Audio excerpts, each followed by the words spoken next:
Hello from WKYT News. I'm Bill Bryant. We welcome you to Kentucky Newsmakers, and later we'll hear about the housing shortage and how home sales are going in Lexington and the surrounding areas. Bluegrass Realtors will be here. But first, how are Kentucky kids doing? Shannon Moody is the Executive Director of Kentucky Youth Advocates, and she's joining us, and we very much appreciate you being here. We're going to talk about a lot of issues. Dr. Moody, thanks for coming. Thanks for having me. The annual Kids Count report came out. First of all, just let people know what that is. It is a lot of information. It is a lot of information. So the Annie E. Casey Foundation is a national foundation that takes a look at kid outcomes when it comes to 4 different sectors or areas of focus: family and community, education, health, and other factors. So what Annie E. Casey does is they have each state take a look at how kids are faring based on their overall well-being. Kentucky Youth Advocates is the home to our Kids Count project here in Kentucky,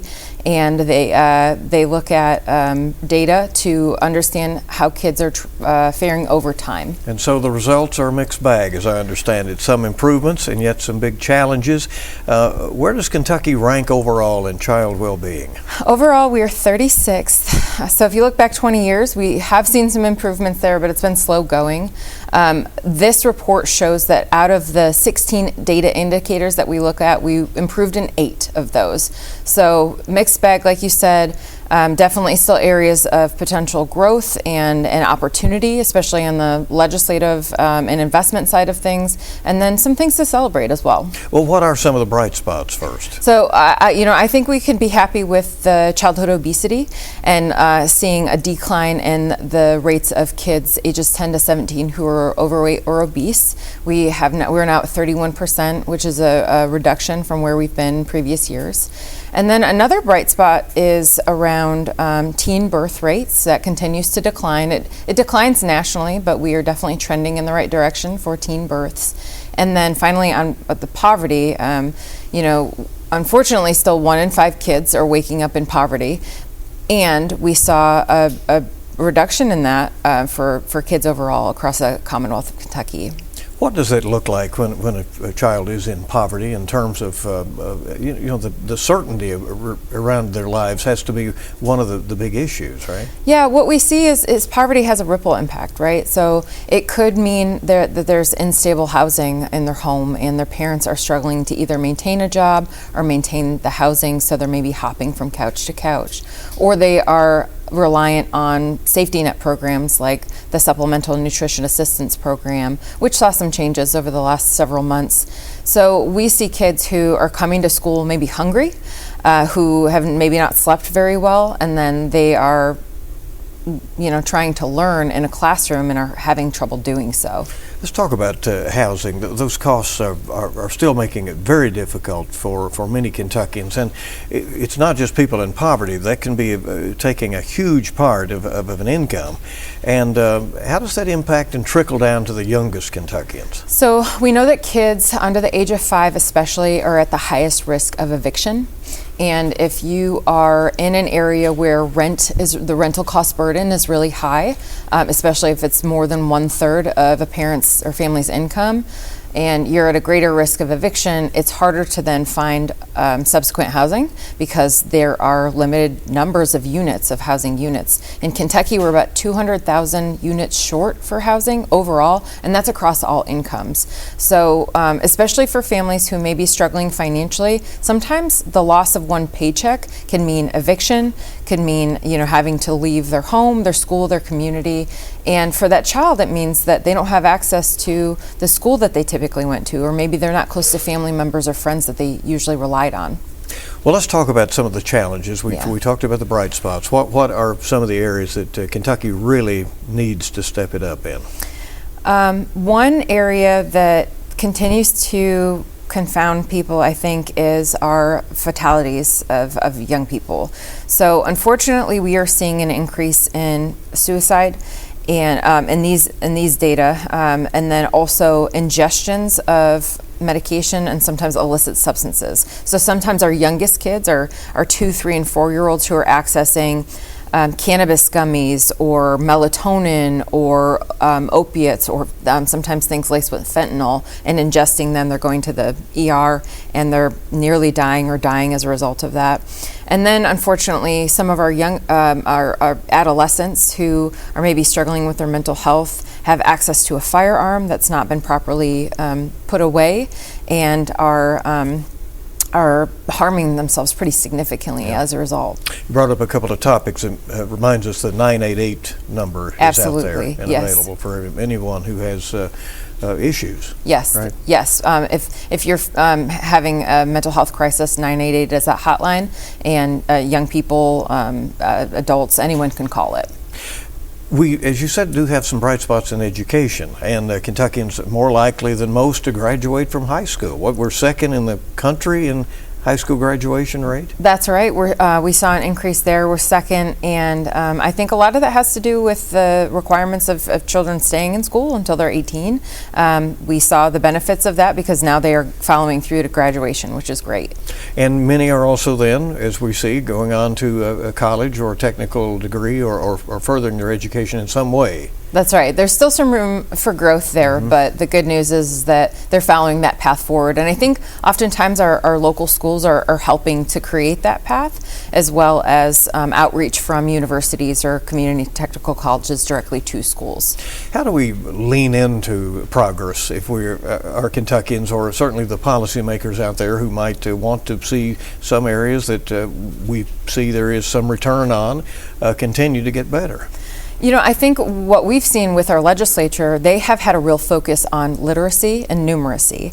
And I think we'll be seeing the results of some policy changes like the Ready to Read Act, where unfortunately, you know, we are top 10 in the nation for rates of literacy and proficiency for fourth graders.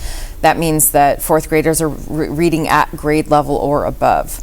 But what we also know is that still 2 out of 3 kids are not quite there yet. Nationally, we're doing well, but we still have room to grow. But our policymakers are focused on creating changes to our education system that allows for a further emphasis on reading and math. One other recommendation that we're exploring, and our legislature is definitely exploring, is around the use of screens in schools and screen time in schools.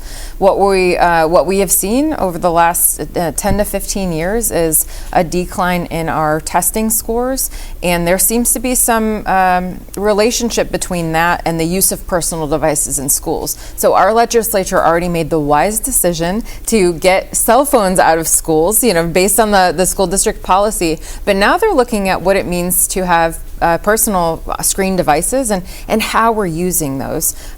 So looking at maybe kindergarten to third graders maybe not having them, or using them very minimally, or going back to some sort of computer lab type option, so that we can really emphasize more active and generative learning rather than passive learning that happens on a computer screen where kids are just watching something to learn. Well, it can be difficult for teachers to compete with a screen, right? It absolutely for can. Attention, Yes, and I know that our teachers, based on what we've heard, are grateful for that cell phone policy, and are also, I think, interested in seeing what can be done that results in good outcomes for our learning. Yeah, and it's a balance, because we all know we're in a technical world, and they need to know how to use the technology, but have it not absorb them. Exactly. That's Terry Brooks, who was your predecessor at Kentucky Youth Advocates, known as a fierce advocate for Kentucky kids, yet had a great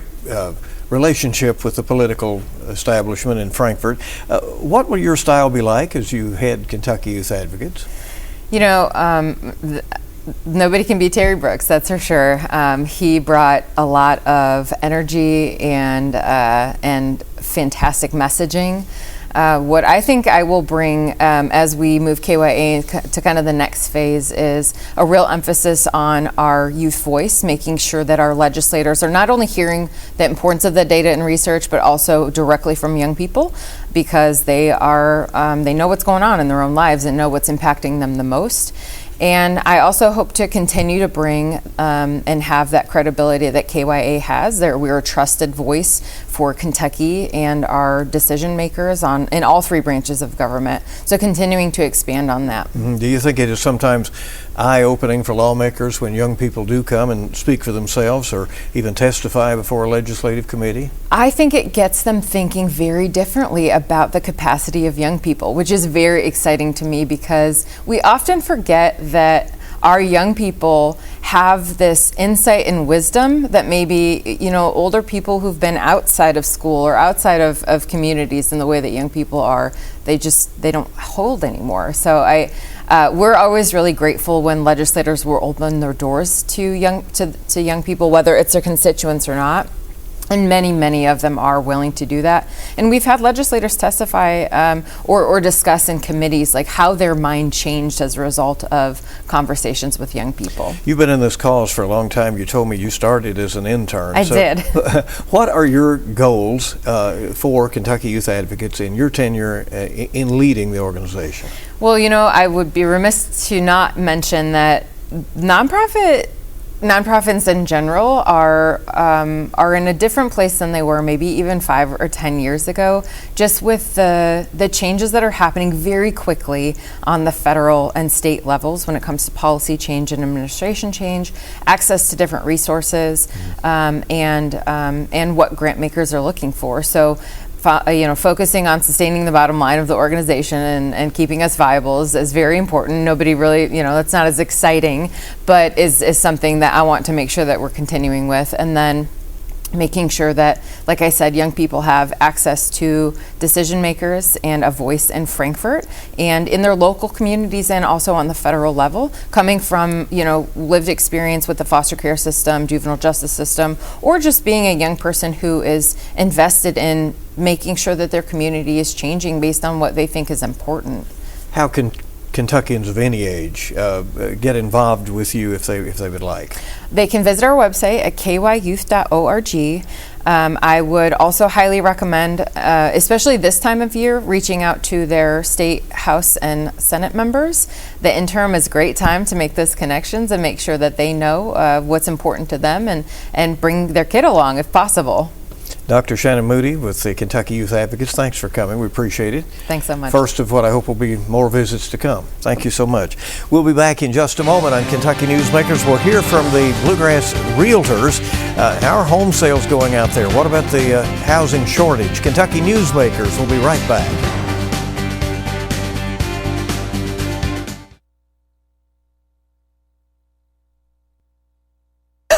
Welcome back to Kentucky Newsmakers from WKYT. Housing is a hot topic these days around the country and here in Lexington. Affordability is a major concern. There is a tough housing shortage nationwide, but some homes are selling and the numbers look strong in recent months. Bluegrass Realtors represents more than 4,000 realtors in 38 Kentucky counties. Joining us today, the incoming president of Bluegrass Realtors, Paula Elder, and Treasurer Daniel Carmack. It's good to see both of you. Thanks for coming in. Thank you, Thanks Bill. for having us. Numbers from this summer show that people are buying and selling homes rather robustly in Lexington and eastern and southern Kentucky. So what are you seeing as far as the trends out there? Well, right now, actually, our market's doing better. Mm-hmm. We've had an increase in sales in June. We're up about 1% in June. So that's been exciting, 7% year-to-date increase. So. Yeah, I mean, encompassing 38 counties, I mean, we're seeing across almost all 38 counties, everything's up. Inventory is up, sales are up. I think even here in Fayette County, I mean, you're seeing that the market is doing well. I think better than expected for some. Mm-hmm. So we're very excited about that. We learned at midweek that interest rates will be holding. Is that positive? Very positive. In fact, there was always the talk of that they could raise them. So we're certainly glad to see them hold steady. But the Fed is just one of several factors that play into where mortgage rates go. And so, we're watching everything from oil markets, bond markets, and those kinds of things, because all those will have an effect. But again, the Fed holding steady, that's a positive thing. Is it, would you say, a buyer's or a seller's market out there right now? It's a buyer's market, for sure. It's a buyer's market because there is more inventories. Buyers have more to choose from. And so that plays a big role right now. I think that not in the not so distant past, it was definitely a seller's market, but that's flipped. And you're seeing inventory increase and not only increase, but stay on the market a little bit longer. I think the average days on the market right now across the 38 counties, and it holds true for Fayette as well and surrounding, is around 40 days. So when you see that starting to happen, then that means more houses are out there for buyers to choose from, and buyers are excited about that. And, we hear the word location in real estate. Do people tend to, they decide the general area they want to be in before they start looking for homes? Does that usually drive what they're looking for? Absolutely. Absolutely. People decide based on where their work is, where they want their children to go to school. Some of those things are just non-negotiables. So they decide on an area that's going to be the most convenient to them and as far as their lifestyle and whatnot. And that's typically the most important thing. Well, despite this pretty good supply, as you said right now, Lexington still has a short supply. Correct. And surrounding counties seem to have a little more inventory in some cases, but you're telling me that is spreading into those surrounding counties as well.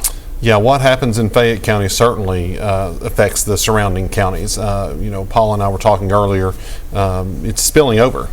People, when they can't find something in Fayette, they're ready to go look in Scott County and Madison County and other, and Jessamine and surrounding. And it's not a Kentucky problem. It's like a worldwide problem. I think there's an 87% housing shortage across the world. So trying to combat that a little bit. And just in Kentucky market, I think there's 270,000. If we were to build 270,000 units right now, single-family homes, apartments, whatever, we would just be breaking even for the need that is in the Commonwealth. And when you spread that out across the entire country, it becomes much, much greater. Well, what can local communities do to try to combat the shortage? Are there things that they can do at the local level? Well, that's tricky. I think a lot of it, first of all, right now with Fayette County, there's just not really a lot of buildable land right now that we can use. But as far as locals, I think that there might have to be some changes in regards to zoning. We're going to have to allow some different things that we weren't before, just so that we can put houses in place. Houses closer together? Possibly. Yep. Manufactured housing? Possibly, and I think you're seeing that some in a lot of municipalities that maybe before would not allow manufactured housing in their cities. Now they're not just relaxing those ordinances, but they're coming up with solutions, which is what we do want to see. We don't want people just to say no. We want to find solutions so that there are more housing affordability, more options, and again, some of that may mean manufactured homes. And yet when, those come up in the local zoning meetings, people show up, and those who already have a place generally don't like that in their neighborhood. No. Everybody agrees that there's an issue as far as availability, but no one wants any type of development to go behind their house. Right. It's a problem. Realtors are really good, especially Bluegrass Realtor Association. We're good at being partners and working with other community partners. And one of those folks that we've been in touch with, as well as Kentucky Realtors, are on the same page there. We've been in talks and in conversations with people like the Manufactured Housing Association, because things are different than they used to be. The product that is coming out as a manufactured home is different than it was even 5 years ago and 10 years ago. So we're seeing that those are certainly viable options. Some that people are looking to much more than they ever have. I heard it said the other day that it is rare to find a true starter home these days. That prices are just high enough that many just cannot reach that opportunity of home ownership. Do you see people, knocking on that door who just can't get there? It's tough right now for a first-time home buyer. Your average age is about 40 years old nationally for a first-time home buyer. So I think in Fayette County, the average home price is $340,000. That's just here. So you look at what a person has to make to be able to afford that. You knock out your first responders, your school teachers. So it's tough for a first-time home buyer. Very tough. It is, and that's across the board. You know, in Laurel County, I think the average or the median price there is somewhere over $250,000 for just what most would consider a starter home. You know, many years ago when I bought my first home, it was around $80,000, but everything has changed. So now, again, as Paula said, when you're thinking about educators or first responders trying to buy a $280,000 to $330,000 home, it can be difficult. Same time, people have made money, right? They have, but when you talk about those interest rates rising, the cost of homes or the value of homes have risen.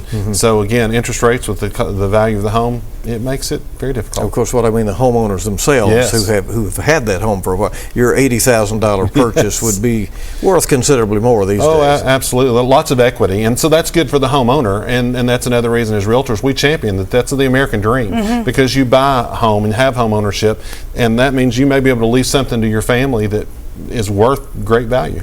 Paula, do you tell people to be realistic when they start looking? I mean, you is one of the first things that you have to look at is their financial qualification. Absolutely. I think we all think we're going to go out and we're going to find that perfect house. And I always tell people, really, it's more of the process of elimination than selection. You really have to decide the things that are important to you and stick with those.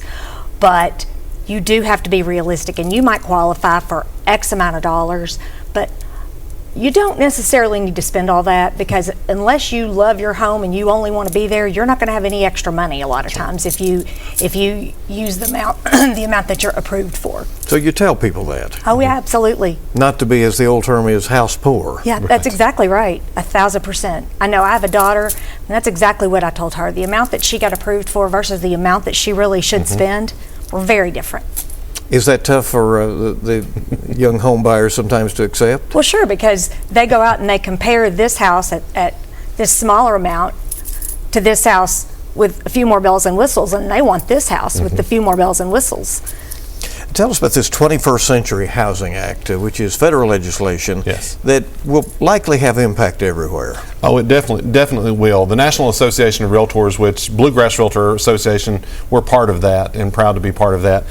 They were instrumental in getting this passed in Congress. A couple of the things that it does, I mean, it's combined over 50 individual components to this bill that has everything to do with fair housing, housing affordability, financing, zoning, and again, the realtors engaged in every component. But one of the things that we see coming out of this bill is it is going to help hopefully put more homes on the market. So for instance, some large international, national companies, you know, they're used to coming into communities like ours all across Kentucky, buying hundreds and hundreds of doors, large apartment complexes, lots of single family homes, and then those are basically taking out of the inventory, causing the supply to go down.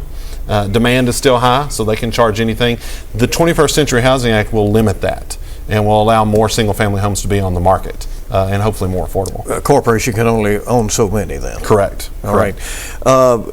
When those do get out there on the market and look, what are they looking for these days? And you told me earlier that it's a little bit challenging because everybody's basically looking for the same thing. Everybody wants the same thing right now. Everybody wants a ranch on a basement. Yes. If we could just have more ranches on basements, then yeah, we'd be selling property all the time. Isn't that interesting? What else do they look for in a home? Well, other than location, so much of it, you know, the women want the big kitchens, they want the nice closets, and the men want the nice garage and the basement they can finish, and everybody wants a nice yard.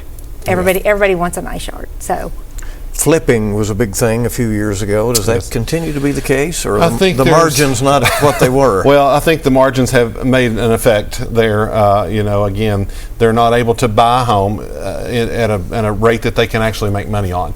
And of course, you know, what I always tell my clients it's how you buy the house, not just how you sell it. And that will determine on if you're making a profit. So flippers, they're looking to buy low, sell high, and right now they're even the inventory they could have purchased a couple years ago cheap is not cheap anymore. Why do you encourage people to use the services of professional real estate people when they start looking? Well, first of all, I think a lot of times people hear that oh gosh, it seems so easy to sell a home. We're just going to do it ourselves. Well, you make an average between 18 and 20% more using a realtor, because they're going to advise you every step along the way. They're going to help you with the stager. They're going to help you with, the steps that it needs to take to make your house look differently than anybody else's house at that same price point. So having a professional makes a huge difference. Yeah, we want to give you the best advice today so that you can make the best decision tomorrow. We're in the market day in and day out, and we see, again, all across 38 counties, we have the expertise, we have the knowledge, the working knowledge, and so we want to make sure that you don't miss anything that could cost you big time later on.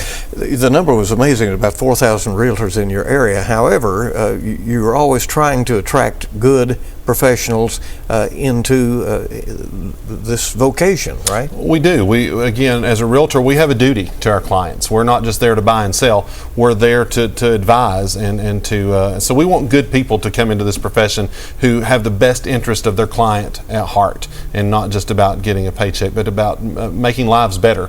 Realtors are community champions, and we see that from everything that we're involved in, from local economic development to, again, helping people buy and sell property, to helping other charities and organizations.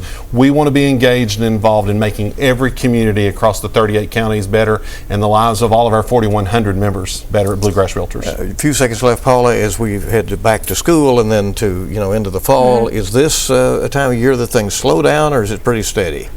Well, right now with people wanting to go back to school, right now it's pretty busy. Now, usually things stop moving quite as quickly toward November, but it's still pretty hot market. All right. Appreciate both of you coming by. Anything we missed? I think you about covered it. Okay. Thank you so much. We do appreciate it. Appreciate it. And everybody stay with us. We'll be back on WKYT's Kentucky Newsmakers in just a moment.